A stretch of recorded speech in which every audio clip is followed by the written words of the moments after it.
बिस्मिल्लाहिर्रहमानिर्रहीम, अस्सलाम वालेकुम। मैं हूं आपका मेज़बान आकिल हुसैन। नाज़रीन, बंद कमरे में वज़ीर आज़म और सदर का नाम फाइनल करने के बाद इस वक्त दीगर आइनी इदारों के लिए बाकायदा लॉबिंग का सिलसिला शुरू हो चुका है, तकरीबन फाइनल किया जा चुका है। नाज़रीन, आज के प्रोग्राम में हम आप लोगों को ये बताएंगे कि बलूचिस्तान के वज़ीर आला कौन होंगे, गवर्नर कौन होंगे, सिंध में गवर्नर कौन होंगे, खैबर पख्तूनख्वा के अंदर जो है मुस्लिम लीग नून और पीपल्स पार्टी कैसे मैदान में खेलेगी। एक तो इसकी तफसीलात मुकम्मल आपके सामने रखेंगे। वहीं दूसरी जानिब मौलाना फजल रहमान एक जानिब जो है वो अपोजिशन में बैठने का ऐलान वो कर चुके हैं, और दूसरी जानिब मुस्लिम लीग नून की मिन्नतें कर रहे हैं कि वो बलूचिस्तान में हुकूमत साजी में उनके साथ आगे बढ़ने की कोशिश करें। लेकिन इसहाक डार ने मौलाना फजल रहमान को दो टोक अंदाज में क्या पैगाम जारी कर चुका है, इसकी भी तफसीलात सुनकर आप हैरान परेशान हो जाएंगे। उसके साथ साथ नाज़रीन, बलूचिस्तान के अंदर पीपल्स पार्टी और मुस्लिम लीग नून हुकूमत साजी के लिए क्या कुछ कर रही है, इसकी भी तफसीलात आज के इस प्रोग्राम में आप लोगों को बताएंगे। मुकम्मल वो तफसीलात जो 72 घंटों के बाद जो है ये तमाम चीज़ें तकरीबन कंप्लीट होने वाली है। अगर आप लोगों ने अभी तक हमारे चैनल को सब्सक्राइब नहीं किया है तो हमारे चैनल को ज़रूर सब्सक्राइब करें और बेल आइकन क्लिक करना ना भूलिए, ताकि इस तरह की अपडेट्स जो हम आप तक पहुंचाना चाहते हैं वो बर वक्त आप तक पहुंच सके। अगर आप लोग हमारे वीडियो को लाइक या फिर शेयर कर लेते हैं तो उससे यकीनन हमारी हौसला अफजाई होगी और हम मजीद रिसर्च करके अच्छे प्रोग्राम्स बर वक्त आप तक पहुंचाने की पूरी कोशिश करेंगे।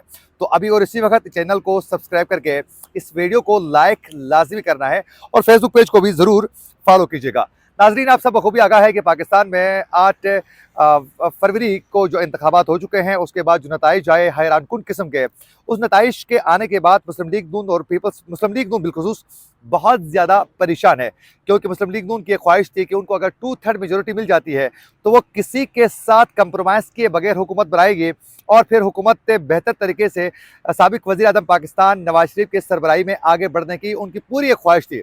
लेकिन वो ख्वाहिश चिकनाचूर होने के बाद एक मखलूत टाइप की हुकूमत बनने गई तो मुस्लिम लीग नून बहुत ज़्यादा मायूस हुई। उनको पता है कि ग्राउंड में उनको इबरतनाक शिकस्त का सामना करना पड़ चुका है। वहीं दूसरी जानिब तहरीक इंसाफ की जानिब से बारहा ये कहा जा रहा है कि बड़े टेक्निकल तरीके से इलेक्शन में धांधली के ज़रिए जो है हमें हराया गया है और हमारे जीते हुए कैंडिडेट्स को बाकायदा 50-50 हज़ार वोट इलीगल तरीके से कास्ट करवा कर उनको जिताया जा चुका है, जबकि हमारे कैंडिडेट्स को हराया जा चुका है। ये तहरीक इंसाफ की जानिब से ये चीखो पुकार का अमल अभी भी बदस्तूर जारी है। लेकिन आपने देखा कि पाकिस्तान की बदकिस्मती है कि सबसे ज़्यादा नशिस्तें हासिल करने वाली यानी तहरीक इंसाफ को हुकूमत नहीं दिया गया या फिर वो हुकूमत नहीं बना सकी मुख्तलिफ वजूहात की वजह से। लेकिन उसके बाद जो है पीपल्स पार्टी मुस्लिम लीग नून के साथ कंप्रोमाइज़ करने के लिए तैयार नहीं थी। पीपल्स पार्टी का ये डिमांड था कि आइनी ओहदे हम ज़रूर लेंगे, लेकिन हुकूमत साजी में हुकूमत का हिस्सा नहीं बनेंगे। वो मुस्लिम लीग नून सबसे ज़्यादा नशिस्तें हासिल कर चुकी है, लिहाजा मुस्लिम लीग नून को खुद हुकूमत बनानी चाहिए। लेकिन मुस्लिम लीग नून के लिए कई इशूज़ का सामना यह था कि सिवाय वो पीपल्स पार्टी के साथ मिले बगैर हुकूमत बनाने की पोजीशन में नहीं थी। चनांचे मुस्लिम लीग नून ने हमने देखा कि पार्लियामेंट में मुसलसल वज़ीर आज़म और सदर का नाम फाइनल होने से पहले 2-3 दिन रेगुलर जो है मीटिंगें हो गई, लेकिन उसमें पीपल्स पार्टी की मुसलसल मुस्लिम लीग नून की जानिब से मिन्नतें ही की जा रही थी, लेकिन पीपल्स पार्टी कंप्रोमाइज़ करने के लिए तैयार ही नहीं थी। और हमने देखा कि बिलावल भुट्टो जरदारी चीखो पुकार करके कह रहे थे कि नहीं, हम आइनी उहदों के अलावा मुस्लिम लीग नून के साथ किसी सूरत हम कंप्रोमाइज़ नहीं करेंगे। और पीपल्स पार्टी के जो सीनियर रहनुमा थे वो ये समझते थे कि हुकूमत साजी का हिस्सा बनना ऐसा है कि जैसे हम अपनी सियासत ख़त्म करेंगे।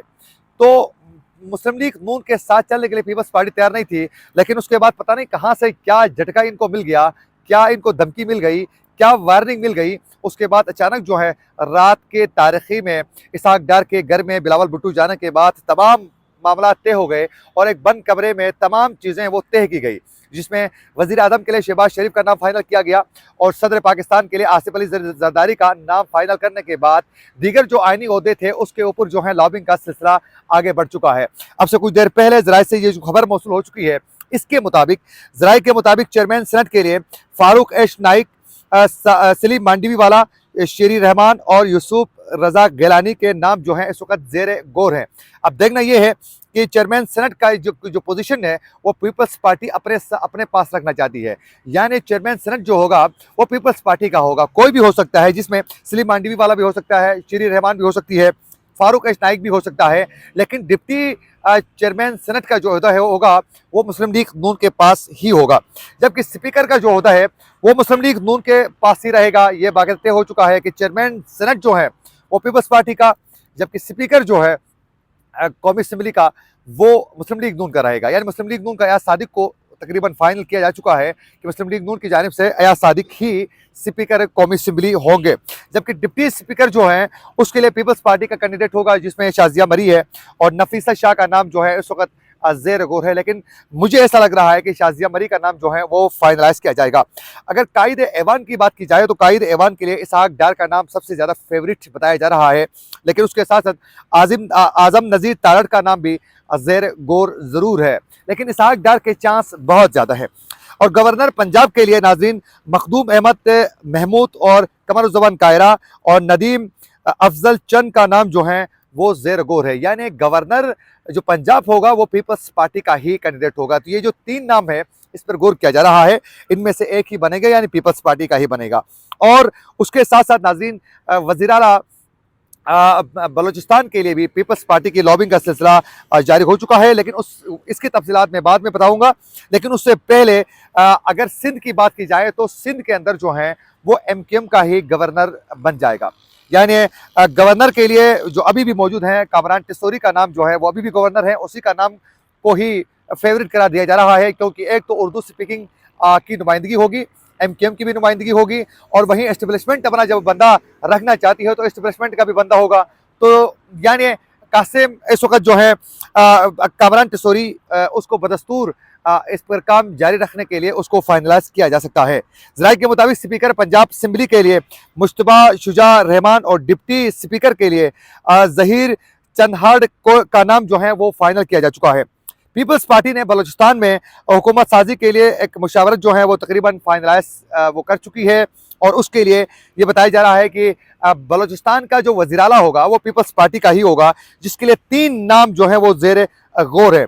एक तो नाम है सादिक इमरानी, दूसरा है सनाउल्लाह ज़ेरी, और तीसरा नाम सरफराज भुगटी का नाम बताया जा रहा है। लेकिन यह बताया जा रहा है कि सरफराज भुगटी का नाम इसमें फेवरेट बताया जा रहा है। कल हमने पार्लियामेंट में सरफराज भुगटी से इस हवाले से जानने की कोशिश भी की, लेकिन उनका ये कहना था कि मेरी तो पूरी कोशिश है, लेकिन अगर पीपल्स पार्टी की जानिब से किसी और को कैंडिडेट बनाया जाता है तो तब भी मुझे इतराज़ नहीं होगा। लेकिन अब तक जो है उनका ये कहना था कि मेरे सितारे जो हैं वो रोशन ही है।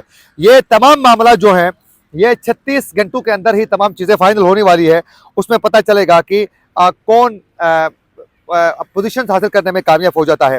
ज़राए का ये कहना है कि चेयरमैन सेनेट के लिए यूसुफ रज़ा गिलानी मोस्ट फेवरेट कैंडिडेट इस वक्त बताया जा रहा है, और ऐवान बाला में इनकी 3 साल की मुद्दत अभी भी बाकी है। चेयरमैन सेनेट बनने की सूरत में कौमी असम्बली की नशस्त उनको छोड़नी पड़ेगी, जिसमें यूसुफ रज़ा गिलानी का जो बेटा है वो इलेक्शन लड़ेगा। अच्छा, उसके अलावा हुकूमत साजी के हवाले से बलूचिस्तान में वहाँ भी एक मखलूत टाइप की हुकूमत बनेगी। आप अंदाज़ा करें, ये बलूचिस्तान की भी हमेशा से ये बदकिस्मती रही है कि वहाँ भी एस्टेब्लिशमेंट अपने तरीके से कैंडिडेट्स को जितवाती है और अपने तरीके से हुकूमत बनाती है, जो वहाँ के लोगों के लिए काबिल कबूल ही नहीं होती है।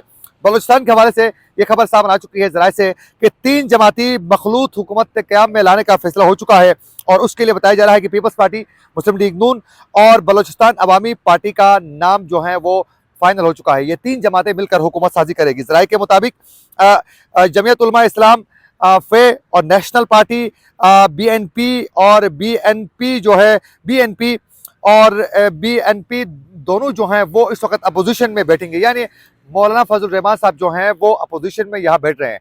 अच्छा, हमने ये मालूम किया तो पता चला है कि मौलाना फजल रहमान की जानिब से मौलाना इस वक्त जो है जो हैदरी साहब है, गफूर हैदरी साहब, उनकी एक अहम मुलाकात हो चुकी थी इसहाक डार के साथ। उसमें अपन की जानिब से यानी जमीयत उलमा इस्लाम फे की जानिब से मुस्लिम लीग नून को ये बताया जा रहा था कि हुकूमत साजी में हमारे साथ मिल के चले ताकि हम हुकूमत साजी का हिस्सा बन सके। यानी अंदाज़ा करें कि वफाक में मौलाना साहब जो हैं वो अपोजिशन में बढ़ना चाहते हैं, जबकि बलूचिस्तान में जो है वो मुस्लिम लीग नून के साथ हुकूमत बनाना चाहते हैं। लेकिन इसहाक डार की जानिब से 2 टोक अंदाज में बताया गया कि मौलाना साहब आपने तो बहुत देर कर दिया, ये वाजे बता चुका है, हम पीपल्स पार्टी के साथ तमाम मामला तय कर चुके हैं, लिहाजा आप बहुत देर कर चुके हैं। लेकिन उन्होंने कहा कि मौलाना फजल रहमान हमारे बहुत से अच्छे बुरे दिनों में हमारा एक साथी रहा है, लिहाजा इनके जो रिजर्वेशंस हैं हम इंशाल्लाह जो हमारी मरकज़ी जो क़यादत है उसके सामने रखने की पूरी कोशिश करेंगे। अगर वो इस मामला को हल कर लेती है तो हमारा इसमें कोई गिला नहीं होगा।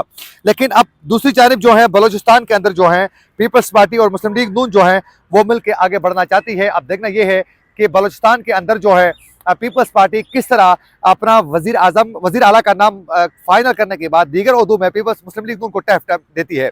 अच्छा, इसके अलावा नाजरीन, वफाकी हुकूमत के अंदर जो है सबसे ज़्यादा पीपल्स पार्टी खुद को इंटरटेन कर रही है और मुस्लिम लीग नून का इस वक्त गला दबोच के तमाम अपने हक में फैसले करवाने में पीपल्स पार्टी कामयाब हो चुकी है। अगर मुस्तकबिल की बात की जाए तो मुस्तकबिल में भी 5 सालों तक पाकिस्तान की मईशत बेहतर होते हुए नजर नहीं आ रही है। वहीं साथ साथ मुस्लिम लीग नून की सियासत भी ख़त्म होती हुई नजर आ रही है, क्योंकि अब जो आगे बहुत मुश्किल फैसले करने होंगे IMF को लेकर, दीगर जो फैसले हैं बड़े मुश्किल किस्म के फैसले मुस्लिम लीग नून को उठाने पड़ेंगे। उससे आने वाले दिनों में पीपल्स पार्टी तो मज़े उड़ा सकती है, लेकिन मुस्लिम लीग नून को अपनी सियासी कुर्बानी देनी होगी। इसी के साथ अपने मेज़बान आकिल हुसैन को दीजिए इजाज़त। अल्लाह ने के बाद।